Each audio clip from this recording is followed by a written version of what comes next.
2025 ஜனவரியில் சுக்கிரனால் உருவாகும் மாளவிய ராஜயோகம். ஜோதிடத்தில் மாளவிய ராஜயோகம் மிகவும் சிறப்பான யோகமாக கருதப்படுகிறது.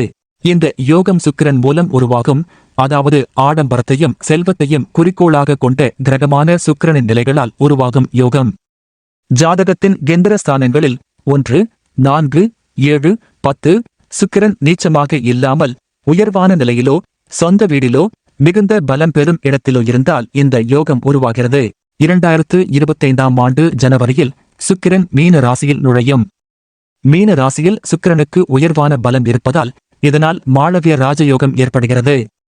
இது பலரின் வாழ்க்கையில் நேர்மறையான மாற்றங்களை தரும். குறிப்பாக ரிஷபம், தனுசு மற்றும் கும்பம் ராசிக்காரர்களுக்கு இது சிறப்பு வாய்ந்ததாக இருக்கும். மாளவிய ராஜயோகத்தின் தன்மைகள். இந்த யோகத்தை தன் ஜாதகத்தில் பெற்றவர்கள் அழகான தோற்றம் மற்றும் கவர்ச்சியான உடலமைப்பை கொண்டிருப்பார்கள். பணக்காரராக வளர வாய்ப்புகள் அதிகம். ஆடம்பரமான வாழ்க்கை முறையை அனுபவிக்க முடியும். செல்வாக்கும் மதிப்பும் சமூகத்தில் அதிகரிக்கும். காதல் மற்றும் திருமண வாழ்க்கை அமைதியாகவும் மகிழ்ச்சியானதாகவும் இருக்கும்.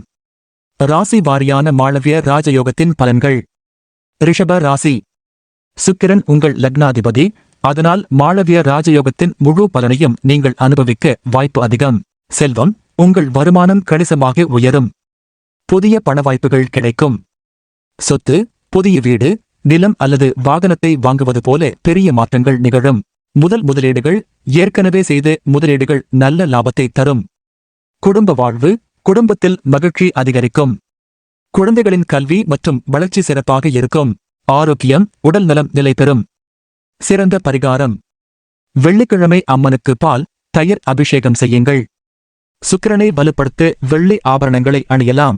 தனுசு ராசி. சுக்கிரன் உங்கள் ஜாதகத்தில் 6ஆம் மற்றும் 11ஆம் வீட்டை ஆட்சி செய்கிறான். 11ஆம் வீடு இலாபஸ்தானம் என்பதால் மாளவிய ராஜயோகம் உங்கள் இலாபத்தை அதிகரிக்கும். சொத்து பிரச்சனைகள் தீரும். பரம்பரை சொத்துக்கள் மீதான வழக்குகள் அல்லது பிரச்சனைகள் சாதகமாக முடியும். தொழில் வளர்ச்சி, தொழிலில் முக்கிய வெற்றி கிடைக்கும். புதிய ஒப்பந்தங்கள் கைகூடும். நிதி, வருமானம் அதிகரித்து நல்ல சேமிப்பு ஏற்படும்.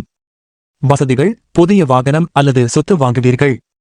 சமூக மரியாதை, உங்கள் பெயரும் புகழும் அதிகரிக்கும். சிறந்த பரிகாரம். துளசிக்கு நீர் பாய்ச்சி சுக்கிரன் மூலமாக வரும் நன்மைகளை அதிகரிக்கவும். வெள்ளிக்கிழமை வெள்ளை நிறத்தில் ஆடை அணிந்து சுக்கிரனை வலுப்படுத்தவும். கும்ப ராசி. சுக்கிரன் கும்ப ராசிக்கு 4ஆவது வீட்டை ஆட்சி செய்கிறான். இரு வசதிகள், சொத்து மற்றும் நிதி நலன்கள் தரும். நிதி முன்னேற்றம், நீண்ட நாட்களாக கிடைக்காமல் இருந்த பணம் கைக்கு வந்து சேரும். சொத்து சேர்க்கை, புதிய வீட்டை வாங்குவதற்கான வாய்ப்பு உருவாகும். மரியாதை, சமூகத்தில் உங்கள் மதிப்பு, செல்வாக்கு அதிகரிக்கும். மகிழ்ச்சியான வாழ்க்கை, புதிய நட்புகள் ஏற்படும். உங்கள் பேச்சுத் திறமையால் மற்றவர்களை ஈர்க்க முடியும். ஆதாய ஒப்பந்தங்கள், தொழில் மற்றும் வணிகத்தில் எதிர்பாராத வாய்ப்புகள் கிடைக்கும். சிறந்த பரிகாரம். வெள்ளிக்கிழமை வெள்ளை மலர்களால் காளிகா தேவிக்கு பூஜை செய்யுங்கள். பவித்திரமான திருமகள் ஸ்தோத்திரங்களை சொல்லவும். மாளவிய ராஜயோகம் அனுபவிக்க முக்கியமான ஆலோசனைகள். சுக்கிர பகவானை வலுப்படுத்தும் பரிகாரங்களை செய்யுங்கள். வெள்ளிக்கிழமைகளில் விரதம் இருப்பது நல்லது. கோவில்களில் தேய்பிறை துவாதசி அன்று துளசி மாலையை அணிவிக்கவும். ஆன்மீகமான செயல்களில் ஈடுபடுங்கள். தினசரி விஷ்ணு அல்லது மகாலட்சுமி மந்திரங்களை செபிக்கவும். எளிமையான வாழ்க்கையை மேற்கொண்டு அதிக ஆடம்பரத்துக்காக கடன் செய்ய தவிர்க்கவும். 2025 ஜனவரியில் உருவாகும் மாளவிய ராஜயோகம் ரிஷபம், தனுசு மற்றும் கும்ப ராசிக்காரர்களுக்கு வாழ்வில் மிகப்பெரிய மாற்றங்களை தரும். இது வெற்றி, செல்வம் மற்றும் மகிழ்ச்சியை அடைய ஒரு அரிய சந்தர்ப்பமாக இருக்கும். இந்த யோகத்தின் முழு பலன்களை அனுபவிக்க செல்வத்தின் தேவதை மகாலட்சுமிக்கு வழிபாடு செய்து நல்லதொரு ஆன்மீக முறையினை பின்பற்றுங்கள்.